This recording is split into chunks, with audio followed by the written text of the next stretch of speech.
Every system needs a promise. For the students of Godolkin University, the promise is simple, intoxicating, and it's sold on every brochure and campus tour. Climb, work hard, hone your power, and rise through the ranks.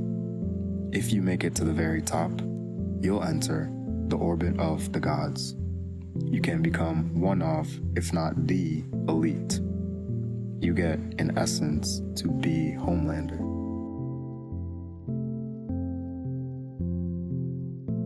Not the real Homelander, of course. He's a psychotic, lonely, and broken monster. No one wants that. They want the brand, the adoration, the power, the unshakable status. This aspiration, this want, is the most valuable currency at Godolkin.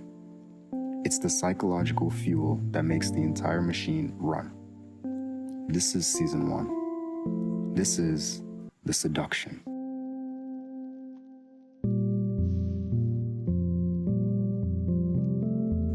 The machine's most brilliant tool is the ranking system. It presents itself as a meritocracy, the ideal that your place is earned through ability and hard work.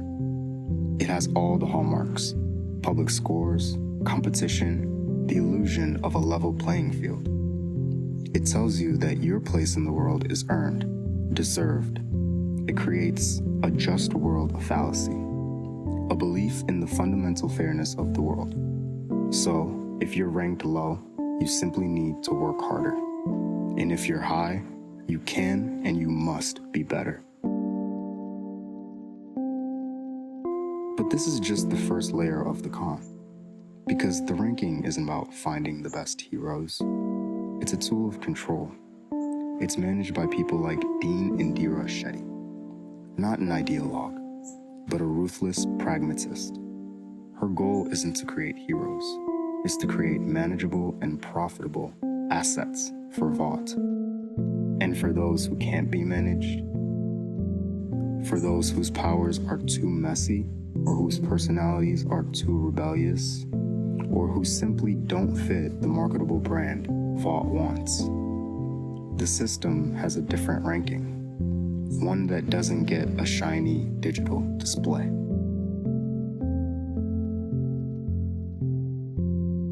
This is the woods,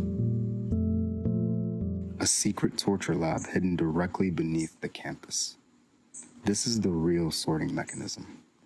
The public ranking might say that you're a C student, but the woods is where the system decides you're a failed product. And Dean Shetty, she's the head of QC. Her meritocracy isn't about rewarding excellence. It's about identifying and disposing of defects. This is the fundamental lie of the shadow meritocracy. It sells you a dream of ascent, of becoming Homelander, while building a basement where it hides the evidence of its own failure. It tells you to strive for the light, all while threatening you with the darkness it assures you doesn't exist. And the reason it works, the reason students like Marie Moreau will literally bleed for a chance to climb, is that the promise is so powerful. The system expertly wields both the carrot and the stick. The carrot is the spotlight, the fame, the chance to be somebody. And the stick, it's the unspoken threat of the woods, of being forgotten, deemed unworthy, erased. The system wants you to try to be Homelander, because as long as you're focused on that impossible peak, you're not looking at the man behind the curtain. You're not questioning the game itself.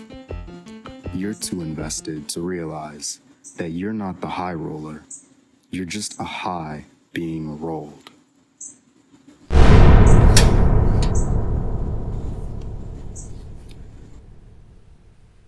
But what happens when the secret gets out? When the shadowy basement is exposed to the light?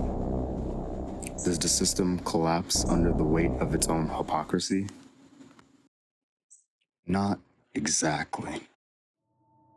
It evolves. It gets a lot more honest.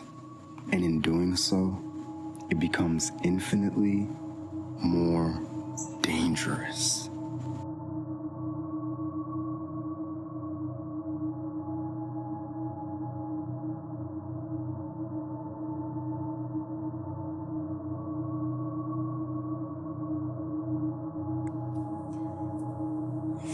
What kind of animal are you? What?